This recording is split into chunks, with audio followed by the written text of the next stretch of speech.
नमस्कार दोस्तों, कैसे हैं आप सब लोग। उम्मीद करती हूँ कि आप सब लोग अच्छे होंगे। सब काम तो भाग से होता है। सब कहते हैं नाम जाप करो, नाम जाप करो, नाम जाप क्या हो जाएगा। अरे मेरे भाग्य में लिखा होगा तभी तो होगा। मेरे भाग्य में ही नहीं, पता नहीं कैसा भाग्य लिखा है। कितने दिन से पूजा पाठ कर रहे हैं, कुछ हुआ कुछ नहीं हुआ। अरे भगवान होंगे तभी तो कुछ होगा। क्या आपके ऐसे विचार हैं? आप भी ऐसा सोचते हैं? तो यह प्रसंग और यह कहानी बड़े ध्यान से सुनिए। यह कहानी आपकी सोच बदल देगा। आप सबने यह सुना होगा कि अक्सर कुछ लोग ईश्वर में भक्ति में लीन होते हैं, कुछ लोग नास्तिक भी होते हैं। एक सेठ थे व्यापारी, भगवान में कम विश्वास रखते थे। बताते हैं कि बचपन में बड़े संस्कारी थे, लेकिन जैसे जैसे उम्र बढ़ी से व्यापार धन दौलत यही दिखाई देता था। एक धर्मशाला में जाकर के रुके, व्यापार के सिलसिले में गए। उसी धर्मशाला में नीचे वाले कमरे में कोई सन्यासी रुके हुए थे, कोई साधु रुके हुए थे। वहीं पर सुबह के 4 बजे थे। इधर जो सन्यासी थे वह नाम जाप करने लगे, सीताराम सीताराम सीताराम। जो उनके इष्ट देव थे उनके नाम जाप में वह सुबह 4 बजे से जुट गए। इधर सेठ जी जो है वह अपनी निद्रा में थे। उनकी निद्रा खराब हो गई। बड़ा गुस्सा आया। सर्दी का समय था, कौन सुबह सुबह यह नाम जाप कर रहा है। सीताराम सीताराम नाम जाप करते ही जा रहे थे। सेठ जी पता करने आए कि कौन है, क्यों शोर मचा रहा है इतनी सुबह, हमारी सारी नींद ही खराब कर दी।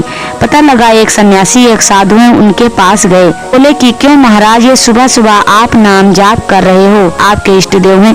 उनके जाप करने से सुबह सुबह आराम करने का समय होता है। आराम से उठो, खाओ पियो, मस्त रहो। सुबह 8 बजे उठ करके कौन सीताराम सीताराम करता है। पूरा दिन पड़ा है, जो करना है बाद में कर लेना।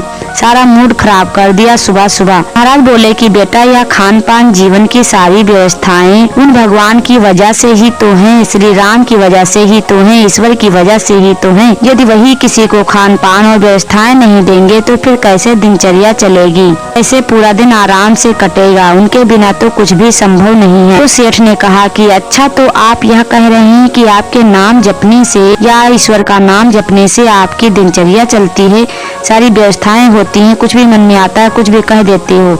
अपनी सहूलियत के लिए कुछ काम धंधा आपको करना नहीं है, नाम जाप करना है बस, या ढोंग करना है, कुछ काम धंधा नहीं करना है। जब मेहनत करते हैं ना तो आपका भाग्य चमकता है, धन आता है, उससे व्यवस्थाएं बनती हैं।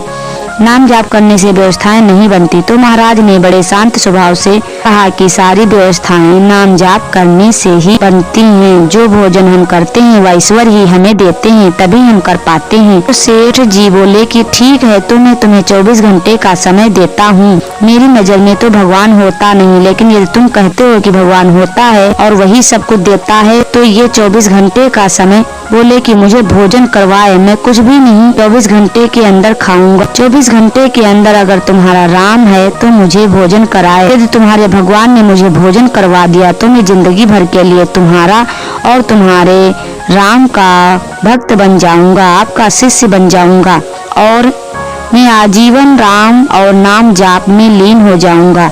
महाराज ने कहा कि ठीक है, जैसी आपकी इच्छा ऐसा कर लीजिए आप। सेठ जी ने सोचा कि मैं यहाँ रहूंगा तो भोजन को देख करके इच्छा मन में जागेगी। पता है भोजन कर ही लूं या कोई आकर के मुझे भोजन दे ही जाएगा और मैं गलती से खा ही लूं तो एकांत में चला जाता हूँ। एकांत में जाऊंगा जहाँ कोई भोजन ना दे और 24 घंटे बाद मिलता हूँ, फिर बताता हूँ। इधर महाराज जो है अपने ईश्वर को याद कर रहे हैं, कह रहे हैं प्रभु इसे सद्बुद्धि दें, समझाएं प्रभु कि सबका दाता तू ही है, तू ही सबको देता है, इसका शिष्य नहीं बनना प्रभु, मुझे आपकी शरण में रहना है। यह साधु प्रार्थना कर रहे थे भगवान से। इधर जो सेठ जी हैं वो जंगल में चले गए हैं। वहाँ से थोड़ा सा दूर जा करके एक बड़ के पेड़ पर जाकर के बैठ जाते हैं। सो कहने लगते हैं यहाँ पर कौन खाना लाएगा और कौन खाना देगा जो मैं यहाँ पर खाऊंगा। अगर 24 घंटे के अंदर मुझे यहाँ खाना मिल जाता है तो मैं मान जाऊँ कि ऊपर वाला ही भोजन देता है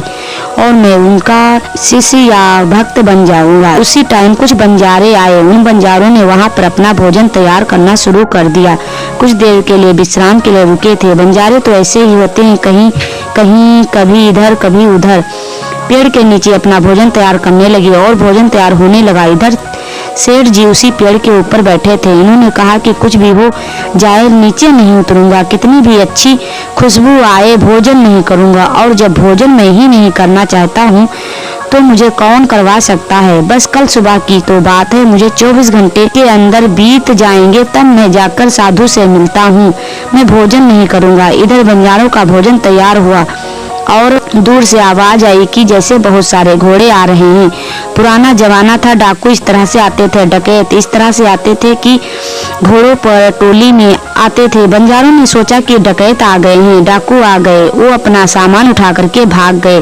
भोजन वहीं पर रह गया। पीछे से डकैत आ गए, बहुत सारे घोड़े आ गए। डकैतों ने देखा कि यहाँ तो भोजन तैयार रखा हुआ है, तो डकैतों ने सरदार से कहा कि सरदार, आज तो बड़ी अच्छी किस्मत है कि आज गर्मा गर्म भोजन तैयार है। पहले भोजन कर लेते हैं, उसके बाद सामान बांट लेते हैं आपस में जो लूट करके लाए हैं, फिर उसके बाद आगे बढ़ते हैं। लेकिन सरदार बोला कि कोई जाल बिछाया गया है, किसी ने हमारे खिलाफ जाल बिछाया है। किसी को पता था कि हम यहाँ से गुजरेंगे या भोजन रास्ते में रखा है, इसमें जहर मिलाया होगा, हम भोजन खाएंगे और हम मर जाएंगे, यही तो सामने वाला चाहता है। तो इस भोजन को कोई भी नहीं खाएगा और जिसने ये जाल बिछाया वो यहीं आसपास कहीं होगा, उसको ढूंढो, खोजो उसको कहाँ से। अब सारे डाकू खोजने लगे। ऊपर सेठ जी बैठे थे पेड़ पर, ये सारा नजारा देख रहे थे। घबरा गए, डर गए। उस घबराहट में उनके शरीर में थोड़ी हलचल हुई। हलचल होने के कारण नीचे खड़े डकैतों को पता लगा कि शायद कोई ऊपर है। ऊपर देखा तो सेठ जी बैठे हुए। सेठ जी को नीचे उतारा। सेठ जी घबरा गए। सेठ जी ने कहा, मैंने कुछ नहीं किया, आप मुझे गोली मत मारना, मुझे जान से मत मारना, मेरी कोई गलती नहीं, ना मैंने ये भोजन रखा, मैंने कुछ नहीं किया। तो सरदार ने कहा कि कोई बात नहीं, हम आपको गोली नहीं मारेंगे, तुमने ये जो जाल बिछाया है इसका हमें पता चल गया, अब तुम यह भोजन खाओ, चलो भोजन करो। सेठ जी ने कहा कि नहीं, भोजन तो मैं नहीं करूँगा, भोजन तो मुझे करना ही नहीं है। तो सरदार ने कहा कि देखा, मैंने कहा था इसमें जहर मिलाया हुआ है, इसी व्यक्ति ने इसमें जहर मिलाया, इसलिए यह भोजन नहीं कर रहा, अब तो भोजन इसे खाना ही पड़ेगा। तो सेठ जी ने कहा, मैं भोजन नहीं खाऊंगा, मैंने तो कसम खाई है, मैं भोजन नहीं खाऊंगा, मुझे भोजन मत कराना। कहा कि तुम क्यों नहीं करोगे? सरदार ने कहा कि तुम क्यों नहीं करोगे भोजन, तुम्हें तो भोजन करवाया जाएगा। सरदार ने कहा, इसे भोजन करो, भोजन में विष लगता है, आज इसकी सारी अकड़ निकालेंगे। और बाकी डाकू सेठ के हाथ पैर पकड़ते हैं और उसे भोजन खिलाते हैं। जब भोजन खा लिया जाता है और सेठ जी को कुछ नहीं होता है, डाकू का सरदार बोलता है कि इसे तो कुछ नहीं हुआ है, लगता है भोजन में जहर नहीं था। तो सेठ जी कहते हैं कि मैंने तो पहले ही आपसे कहा था कि भोजन मैंने नहीं बनाया, मैंने ना यहाँ रखा है, यहाँ आपने जबरदस्ती मुझे भोजन करवा दिया, इसमें कोई विष नहीं है, विष होता तो मैं मर नहीं जाता, लेकिन मैं तो आपके सामने खड़ा हूँ। सरदार बोले, तो फिर तुम भोजन क्यों नहीं कर रहे थे? मैं क्यों कहा कि मैं भोजन नहीं करूँगा? तो सेठ जी ने सारा वृतांत बताया, किस तरह से मुझे यहाँ लेकर भोजन करवाया। आज मुझे यकीन हो गया कि सबके दाता राम है भी से और उस साधु के बहुत ही परम शिष्य बन गए। आपको यह कहानी कैसी लगी? आप एक प्यारा सा कमेंट अवश्य करें और ऐसी अपडेट पाने के लिए चैनल को सब्सक्राइब करें, वीडियो को लाइक करें, शेयर करें। तो दोस्तों आज सिर्फ इतना ही, तब तक के लिए धन्यवाद।